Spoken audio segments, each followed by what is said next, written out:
Welcome to the Kent Lapp Podcast.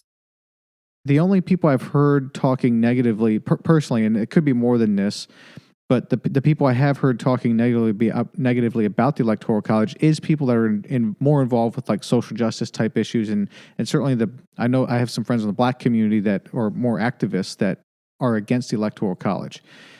Why is that? Why is it that is that coincidence that both times the Republican Party got in, and then you kind of have on the more Democratic side, which tends to be the people I'm talking about with the activists and so forth, that they are, openly Democratic and they're opposed to Electoral College.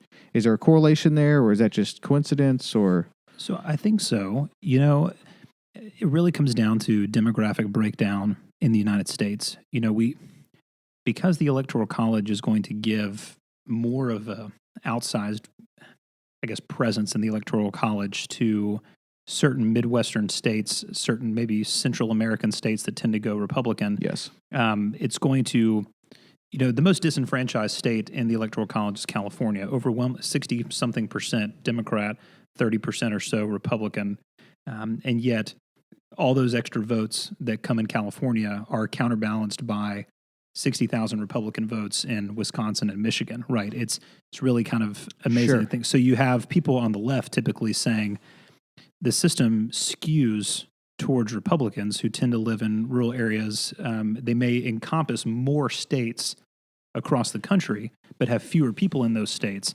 And then Democrats who may flee to the coasts and to the Sun Belt have more people in fewer states, and they have lesser votes in the whole.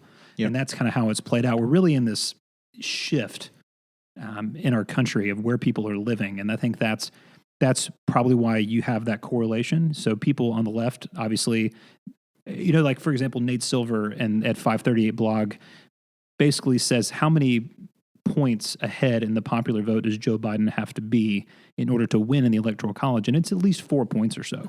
So Joe Biden has to be 4 points ahead nationwide in order to get over the line for the Electoral College. People on the left would say, how is that fair? We're voting, it's a popular vote. Why should a Pittsburgh, Pennsylvania voter matter more than a Sacramento, California voter? The answer from the people on the right is, well, that's the system that we have. The framers intended it that way. States do have power still. It's not, a purely majoritarian vote. The states ultimately decide, and that's why we have the system that we have. Yeah. Well, I was going to say that would be the argument, the counter argument to say if there's people on the left saying, hey, this should just be majority, it's, well, this is the structure that we've had since forever, it sounds like. Now, it did change, though, at some point with all of the Electoral College votes going in one direction. And I'm curious how let's come back to it, because I was curious how it worked before then. But their argument would be, well, that's just how this is set up. This was never designed to be a complete majority vote. This was designed to be some sort of a hybrid between majority and somehow the states casting their votes through the Electoral College and so forth. I mean, would that be an accurate counter argument then? Sure. And I guess just to be fair, if you're Republican, why not say anything you want, because you just want the current system. Yeah. Because it gives you an edge in races where, by and large, the country is trending away from the Republican Party. Yes. Demographically. Currently, that's an interesting thing, is currently it gives the Republican side an advantage, but it wouldn't be inconceivable to think that, that could go anyway in the future, right? And that's what a Democrat would say is, you don't know what's going to happen in 100 years. Maybe if we keep this system now, the Democrats will have this outsized position in the Electoral College, right? And you're going to get disenfranchised even though you have most of the votes. Yeah, that's exactly right. Yeah. So, and on the swing states, by the way, they move around too, right? The swing states, it's not like there's anything particularly set in stone about a particular swing state, because they change from election cycle to election cycle too.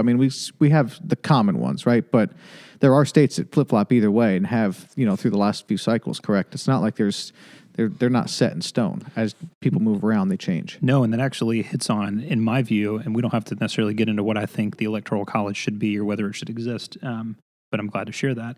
It's really, what is the impact on the voter of the Electoral College? And the best argument I've made in opposition to the Electoral College is that what it does is it really centers the election around what matters to certain subsets of people in swing states. It does. Because if Well, I'm in okay, that's a good point. if I'm in a safe state like Tennessee, how often is Joe Biden or President Trump catering their policy positions to a suburbanite in Nashville, Tennessee? They're not, because Right. they know that President Trump's going to win. He's not going to waste his campaign dollars in Tennessee. It's a safe state. He's on the, he may be on the ropes in Pennsylvania or Florida or Arizona. He's going to put his money there. Mm-hmm. So what that means is that someone in Phoenix or in Pittsburgh has everyone focused on them. And the biggest example I can see, one of the biggest examples I see is fracking. Fracking Yes. is huge in Western Pennsylvania, right? Pennsylvania, a lot of people are saying, so how goes Pennsylvania, so goes the rest of the country. Yep. And I think there's a lot of truth to that. And so Western Pennsylvania cares a lot about fracking, right? Which is why Joe Biden's got into so much of a mess recently, where he has his conflicting statements on fracking. He's Right. like, do I want to abolish it? Do I just want to get rid of leasing federal lands for fracking? They've tried to refine the position, because at the end of the day, what Western Pennsylvanian voters do matters way more in the Yes. election than what I do. Yes. And my point on the Electoral College is that, why is that fair? Mm-hmm. Why is a fracking job in Pittsburgh more important than my restaurant job in Nashville? It's not, in the scheme of things. They're all equally important. Yeah. But this issue gets outsized importance. Yeah, that's a fascinating insight that I hadn't thought of before.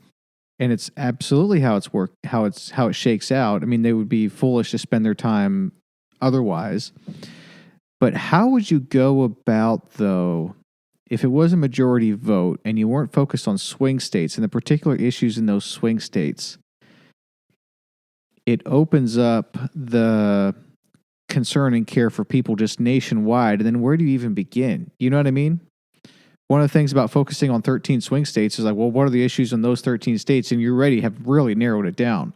But if you're just campaigning across America trying to get a majority vote, like, where do you even start with the issues? Yeah, that's a tough question. The only thing I would say in response is that, the president's the president of the whole country, not 13 Exactly. states. Yeah. It's very difficult. Yep. I think and again, I'm not going to give you an answer because I don't know how you do that effectively. I think there are certain issues that unite everyone, even with people with differing views. For example, I think a overwhelming supermajority of Americans would say healthcare is really important. Mm-hmm. Like, my access to a hospital to get services that aren't going to bankrupt me and quality care for my kids or for my parents, pretty much everyone across the board agrees that should be out there. Then there's questions about, well, how do you provide it in a cost-effective way? Who should pay for it? How much should the government be involved? Those are all other questions. But pretty much every American thinks, if I'm sick, I should be able to go to the hospital and not have to, reverse mortgage my house to pay for a life-saving surgery, right? Yep. I think that pretty much folks are in agreement on that. Maybe some at the fringes would say, no, it's still an infringement of my liberty, and that's fine. That's a perfectly, fine viewpoint to take. I tend to disagree with it. But so I think there's some issues that unite everybody. I think that we'll see how the election pans out. One of the things Joe Biden's banking on is an appeal to decency and morality and kindness and empathy. I wonder how well that will catch on with people, whether that's more important than certain policy positions, maybe like than Amy Coney Barrett or Roe v. Wade or, immigration, whatever it might be. Yep. But I do think there are certain issues that track across the board. Yeah. But I think that when you agree to run for president, you kind of take that on. Yeah. As you've got to care about all these issues. Yeah, absolutely. I mean, I would see that as a positive thing. If there was a day where the Electoral College no longer existed, that now you're campaigning for the United States of America and its people across the board, and you're not putting a focus on 13 states, and so now you have to be more universally appealing, which I think would be a positive thing. And one thing I would add is that, if you look at, I would argue that by and large, since the founding of our country, African Americans have not had an adequate voice in what happens to their lives in this country. I think the Electoral College can contribute to that. If you look at the folks that are focused on in swing states, they tend to be suburban white women or men, tend to be middle class, lower middle class, blue collar, but they tend to overwhelmingly be white. Mm-hmm. Most African Americans in this country live in the South or in some northeastern cities. And so by and large, if you consider that, a large portion of African Americans live in the South, they tend to vote Democrat. There's no effort to cater to their needs, what they want. Their votes may be wiped out by the majoritarian system that we have with the Electoral College. Yep. It could be an opportunity to really bring some of those issues to the fore, because you would necessarily have to address those issues. Yes. Because you can't just wipe away those votes. That is that's also very interesting, and that explains some of the correlation that I was picking up on between a more Democratic supporter and what I'm hearing about kind of a negative opinion of the Electoral College. Going back to before the Electoral College all went in a particular state, it all went in a certain direction. Which, Andrew, can you pull that map up? Do we have it there showing the Electoral College votes per state? Before then, it didn't work that way where the whole state went a certain direction. But how would it work otherwise, though? So the electors vote their conscience. So they can take into account what the people say, but they really had the freedom to do it. So what's interesting is they technically it's their vote. What was really interesting, there's this case that went up to the Supreme Court, I want to say last year. It's called a faithless elector case. It happened in 2016. What happens if the law says, hey, elector, we're going to appoint you, but you have to vote the way the popular vote goes? What if that person votes a different way? What if they say, I'm not going to follow that law? So there was a law that said, well, we're going to throw you in jail because you didn't comply with the law. Okay. And I believe the Supreme Court said that, basically, no, there's no criminal penalties for doing that. Obviously, ultimately, it didn't matter. And again, I don't know enough about the case to be able to comment more substantively, but I think it's interesting, because initially they were thought to have this independent kind of cast the vote in the way that you see fit. Yep. I wonder what would have happened in 2016 because of so much of the kind of, you can say, political establishment, their kind of hesitation about President Trump. If there was no requirement that the electors vote a certain way, would they have voted a different way? I don't know. Well, I mean, almost certainly some of them would have, right? And some of them did, a handful. What happened with them? It was just discounted? So again, I don't know enough about the case, but yeah, some people didn't vote the way the law said they had to vote. Oh, interesting.